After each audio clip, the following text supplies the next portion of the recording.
പ്രാചീന കേരളം. കേരളോൽപ്പത്തി, കേരള പഴമ, കേരള മാഹാത്മ്യം തുടങ്ങിയ പ്രാചീന കൃതികളിൽ കേരളത്തിൻ്റെ ഉൽപ്പത്തിയെ പരശുരാമ കഥയുമായി ബന്ധിപ്പിക്കുന്നുണ്ട്. വാത്മീകി രാമായണത്തിലും കേരളം പരാമർശിക്കുന്നുണ്ട്. ക്രിസ്തുവർഷം ആദ്യ ശതകങ്ങളിൽ എഴുതപ്പെട്ട സംഘകാല കൃതികളിലുമുണ്ട് കേരളത്തെക്കുറിച്ചുള്ള പരാമർശങ്ങൾ. പ്രാചീന കാലത്ത് കേരളത്തിൽ എത്തിയ വിദേശ സഞ്ചാരികളുടെ കൃതികളിലും കേരളത്തെക്കുറിച്ചുള്ള വിവരങ്ങൾ കാണാം.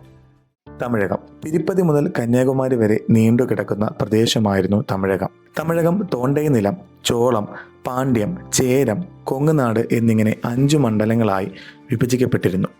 ഇന്നത്തെ കേരളത്തിൽ ഉൾപ്പെട്ടിരുന്ന ഏകദേശം എല്ലാ സ്ഥലങ്ങളും ചേരനാട്ടിൽ ഉൾപ്പെട്ടിരുന്നു.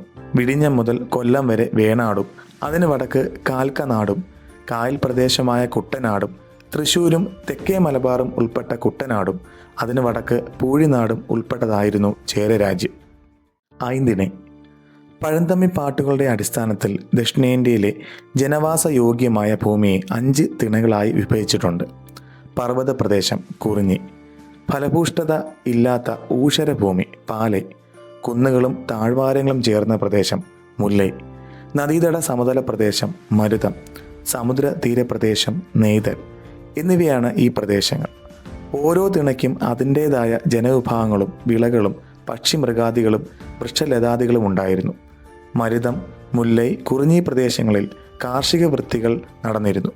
നെല്ലായിരുന്നു പ്രധാനപ്പെട്ട കാർഷികോൽപ്പന്നം. അന്ന് ജലസേചന രീതികൾ നിലവിലുണ്ടായിരുന്നതായി തെളിവുണ്ട്. കൂടുതൽ ഭക്ഷ്യധാന്യങ്ങൾ ഉൽപ്പാദിപ്പിക്കപ്പെട്ടത് മരുത നിലങ്ങളിലായിരുന്നു. പാലൈ തിണയിൽ ജീവിച്ചിരുന്നവർക്ക് കൃഷി ചെയ്യാനോ കന്നുകാലികളെ വളർത്താനോ മത്സ്യബന്ധനത്തിനോ കഴിയുമായിരുന്നില്ല. ഇവരുടെ മുഖ്യ തൊഴിൽ മറ്റുള്ളവരെ കൊള്ള ചെയ്യലായിരുന്നു. സംഘകാലം. സംഘകാലത്ത് തമിഴകത്തിൻ്റെ ഭാഗമായിരുന്ന കേരളത്തെ വേണാട്, കുട്ടനാട്, കുടനാട്, പൂഴിനാട്, കർക്കനാട് എന്നിങ്ങനെ 5 നാടുകളായി വിഭജിച്ചിരുന്നു. പ്രാചീന തമിഴകത്തിൻ്റെ ഭാഗമായ കേരളത്തിൽ 3 രാഷ്ട്രീയ ശക്തികളാണ് ഉണ്ടായിരുന്നത്. തെക്ക് ആയിരാജ്യം, അതിന് വടക്ക് ചേരരാജ്യം, വടക്കേ അറ്റത്ത് ഏഴുമല രാജവംശം. ആയിരാജ്യം പമ്പ നദി മുതൽ അഥവാ ബാരിസ് കന്യാകുമാരി വരെയും പടിഞ്ഞാറ് അറബിക്കടൽ മുതൽ കിഴക്ക് സഹ്യപർവ്വത പ്രദേശങ്ങൾ വരെയുമുള്ള ഭൂഭാഗങ്ങളാണ് ആയിരാജ്യം. ഈ ഭൂഭാഗത്തെ ഡോളമി ആയിയോ ആയി എന്നാണ് പരാമർശിക്കുന്നത്. സഹ്യാദ്രിയിലെ പൊതിയിൽ മലയിലുള്ള ആയിക്കുടിയാണ്. പൊതിയിൽ മല പിൽക്കാലത്ത് അഗസ്ത്യകൂടമെന്ന് അറിയപ്പെട്ടു. ആയി രാജ്യത്തിന്റെ ആസ്ഥാനമെന്ന് പുറനാനൂറിൽ പറയുന്നുണ്ട്. ആയി അണ്ടിരൻ, തിതിയൻ, അതിയൻ എന്നീ 3 രാജാക്കന്മാരെക്കുറിച്ചും സംഘകൃതികളിൽ പറയുന്നുണ്ട്. ആനയായിരുന്നു ആയി രാജ്യത്തിന്റെ ഔദ്യോഗിക മുദ്ര. ആയി രാജ്യം പിന്നീട് പാണ്ഡ്യരുടെ അധീനതയിലായി. ഏഴിമല.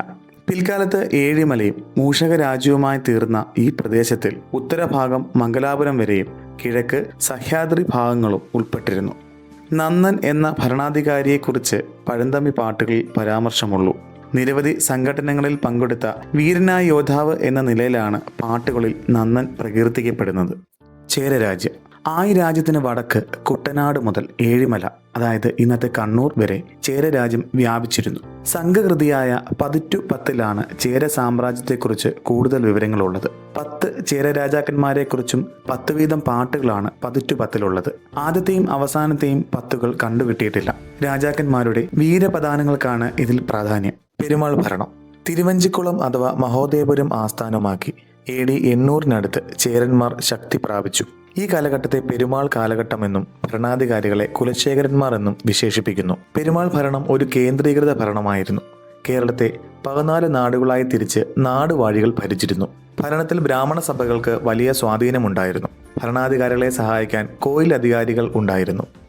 രണ്ടാം ചേരരാജ്യം AD 800 മുതൽ 1102 വരെ. കുലശേഖരവർമ്മയാണ് രണ്ടാം ചേര സാമ്രാജ്യത്തിൻ്റെ സ്ഥാപകൻ. ബ്രാഹ്മണ മേധാവിത്വത്തിൻ്റെ പിന്തുണയോടെയാണ് പെരുമാക്കന്മാർ അധികാരത്തിലെത്തിയത്. നമ്പൂതിരിമാർ ഭരണാധിപന്മാർക്ക് ആശയപരമായ പിന്തുണ നൽകിയപ്പോൾ ഭരണവർഗം നമ്പൂതിരിമാർക്ക് പ്രത്യേക അവകാശങ്ങൾ അനുവദിച്ചു. ഇന്നത്തെ കേരളത്തിന് പുറമെ നീലഗിരി ജില്ലയിലെ ഗൂഢനെല്ലൂരും സമീപ പ്രദേശങ്ങളും സേലം, കോയമ്പത്തൂർ എന്നിവിടങ്ങളിലെ ചില ഭാഗങ്ങളും രണ്ടാം ചേരരാജ്യത്തിൽ ഉൾപ്പെട്ടിരുന്നു. രാജ്യത്തിന്റെ പരമാധികാരം രാജാവിൽ നിക്ഷിപ്തമായിരുന്നു. രാജാവ് രാജാതിരാജ പരമേശ്വര ഭട്ടാരക, കുലശേഖര ചക്രവർത്തി, മനുകുലാദിത്യൻ തുടങ്ങിയ പേരുകളിൽ അറിയപ്പെട്ടിരുന്നു. നാടുവാഴികൾ, വാഴുന്നവർ, ഉടയവർ എന്നിങ്ങനെ വിവിധ പേരുകളിൽ അറിയപ്പെട്ടിരുന്നു.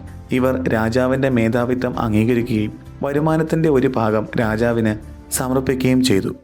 രണ്ടാം ചേര രാജാക്കന്മാർ: കുലശേഖരവർമ്മ AD 800 മുതൽ 820 വരെ, രാജശേഖരവർമ്മ AD 820 മുതൽ 844 വരെ, സ്ഥാണു രവിവർമ്മ AD 844 മുതൽ 885 വരെ, രാമവർമ്മ AD 885 മുതൽ 917 വരെ, ഗോദരവിവർമ്മ AD 917 മുതൽ 944 വരെ, ഇന്ദുഗോദവർമ്മ AD 944 മുതൽ 962 വരെ, ഭാസ്കര രവിവർമ്മ ഒന്നാമൻ AD 962 മുതൽ 1019 വരെ, ഭാസ്കര രവിവർമ്മ രണ്ടാമൻ AD 1019 മുതൽ 1021 വരെ, വീരകേരളൻ AD 1022 മുതൽ 1028 വരെ, രാജസിംഹൻ AD 1028 മുതൽ 1043 വരെ, ഭാസ്കര രവിവർമ്മൻ മൂന്നാമൻ AD 1044 മുതൽ 1082 വരെ, രവിരാമവർമ്മ AD 1082 മുതൽ 1090 വരെ, രാമവർമ്മ കുലശേഖര AD 1090 മുതൽ 1102 വരെ.